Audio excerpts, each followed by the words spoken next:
Welcome back to the show. We got a great one lined up. Somebody roll that beautiful intro.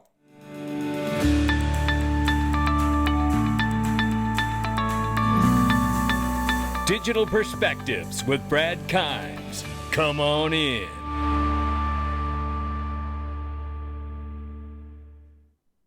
Welcome back to the show. You can follow us on Twitter, YouTube, and digperspectives.com for exclusive content. Right now, $2.3 trillion market cap for crypto. The market is up 1.1, and we see 63,400 plus for Bitcoin, 2,500 plus for Ethereum, 118 billion plus market cap for Tether, and 35 billion plus for USDC. Now we're going to talk about Solana today. We normally don't, because there's issues. We're going to talk about it in a second. But nevertheless, it's up 7.2 on the 24-hour, and I think you're going to find out why. XRP is 58 cents, off by 0.5% on the 24, and up 3.4 on the 7-day. Let's look at the range of price for XRP. It's between 58 and 59 cents. We will keep an eye on it. Let's start right here. U.S. Securities Exchange has filed an extension from the court, and it says here, asking for more time as it looks to provide documents related to its case against the crypto exchange Coinbase.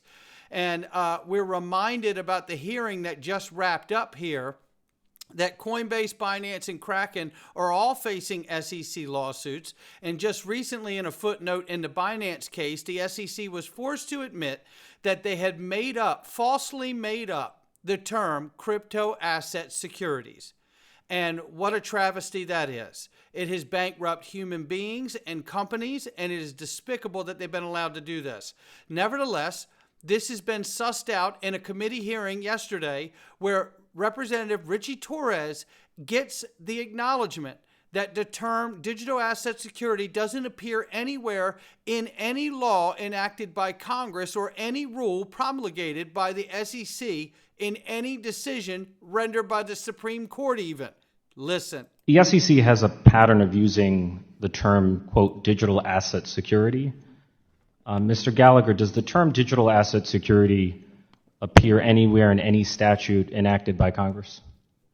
Thanks for the question, Congressman. Not that I know of, Okay. not until you enact legislation. Okay. Does the term digital asset security appear anywhere in any rule promulgated by the SEC? No, sir. Does the term digital asset security appear in any precedent by the Supreme Court? Not that I know of. Okay.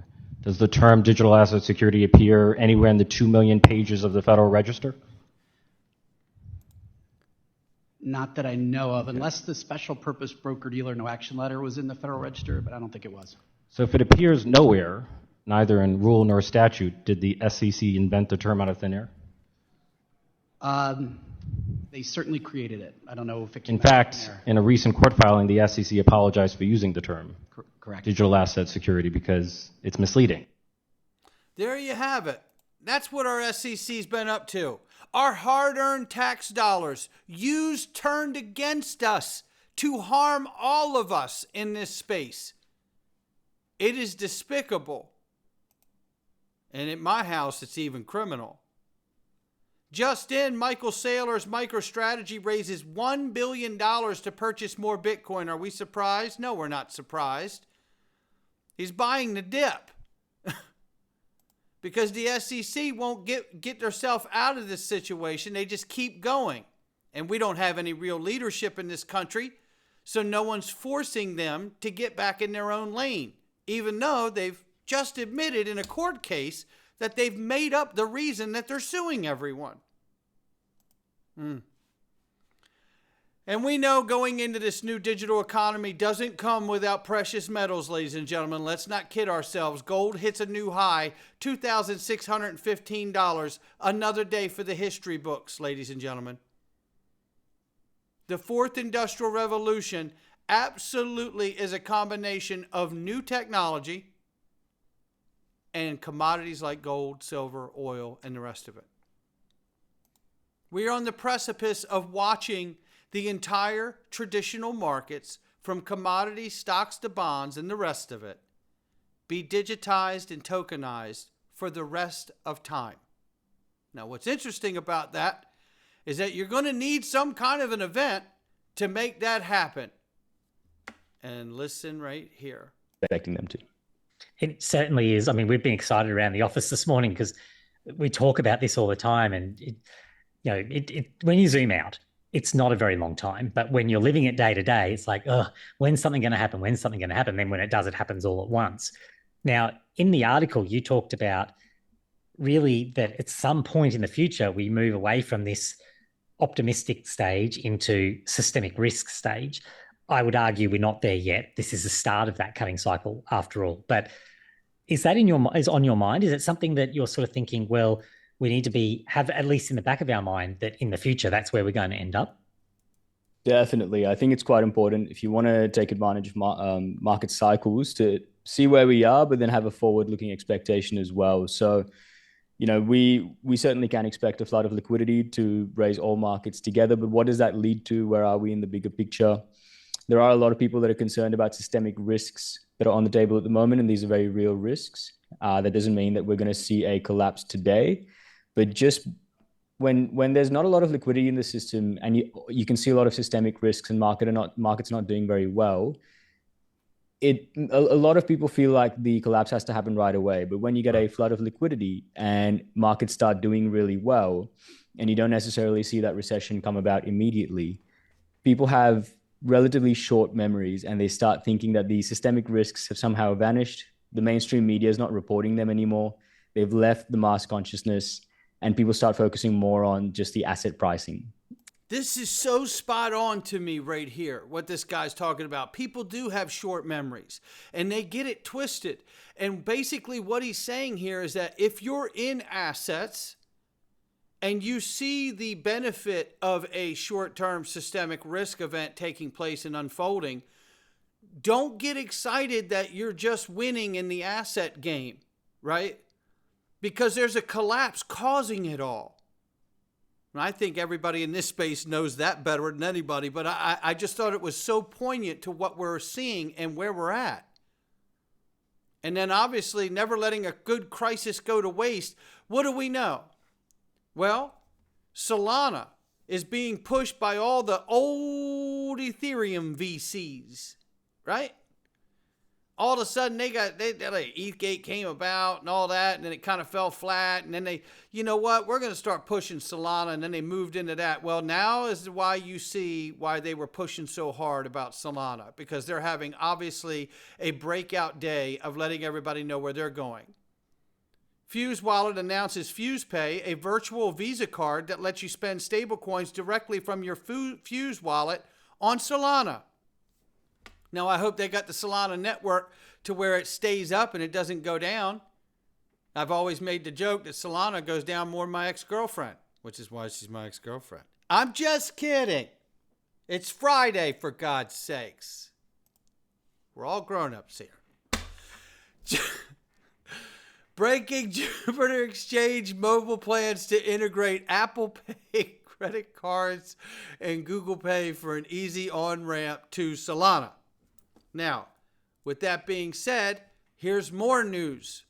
Connecting Apple Pay, Google Pay, credit cards, Visa. What are you seeing? I'll tell you what I'm seeing. I'm seeing a massive push. I understand why the VCs were pushing so hard on it, because they're seeing this push to market, which is peer-to-peer. And certainly B2C.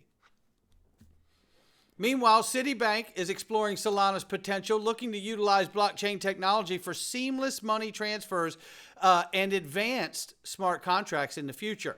Citibank is the fourth largest bank in the United States. Meanwhile, PayPal's Jose Fernandez states that Ethereum isn't the best solution for payments. As I said, now you're finding out why the ETH VCs went over to Solana and have been pushing it so hard. Hello, Raul Pal.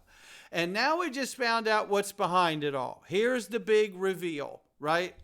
Is now we see everybody realizes we pumped the hell out of Ethereum. That's done. So now we're going over to Solana, and we're going to have people like Jose Fernandez from PayPal start throwing shade on Ethereum so everybody knows where you should be. I remind everybody that the real USD, the digital dollar about to be launched by Ripple, is going to be on the Ethereum network and the XRP ledger. And I have mentioned many times that real USD may serve as a great vehicle to help people mass exodus off of Ethereum, should it continue to not get better. Meanwhile, speaking of Ethereum smart contracts, Ripple's CTO David Schwartz is talking about XRP smart contracts, and it's exciting. And basically what they're talking about is going in a slow, easy phase-in kind of style and bringing smart contracts into the XRP ledger and saying it's not all or nothing. Some programmability is better than nothing. Useful, small, and safe to allow real-world use cases without compromising existing use cases of the XRP ledger. Challenges to grow slowly and incrementally increase confidence. This makes the most sense to me too. I mean, this is look, this is what they've been doing from day one. You phase these things in. Here's the other thing. What I hear in this statement is when you're talking about small and safe moves to allow real world use cases without compromising existing use cases of the XRP ledger, tells me just how critically important it is to the financial legacy system. They already have tons of use cases and tons of players, I believe, that will be coming onto the network via Clarity and the case ending. This is a big moment. And then I remind everybody, we already have Grayscale's XRP Trust. It's up 11.44%.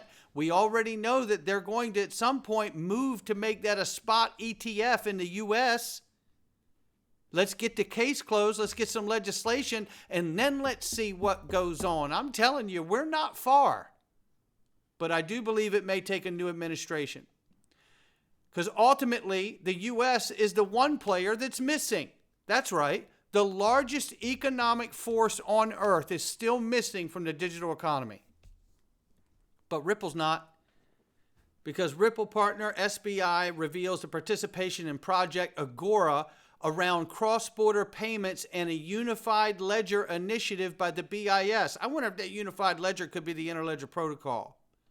And then, of course, XRP ledger, XDC, XLM, you name it, Quant, HBAR, blah, blah, blah, all of it. It gets interesting, right? It gets very interesting. SBI Holdings has confirmed participation in Project Agora.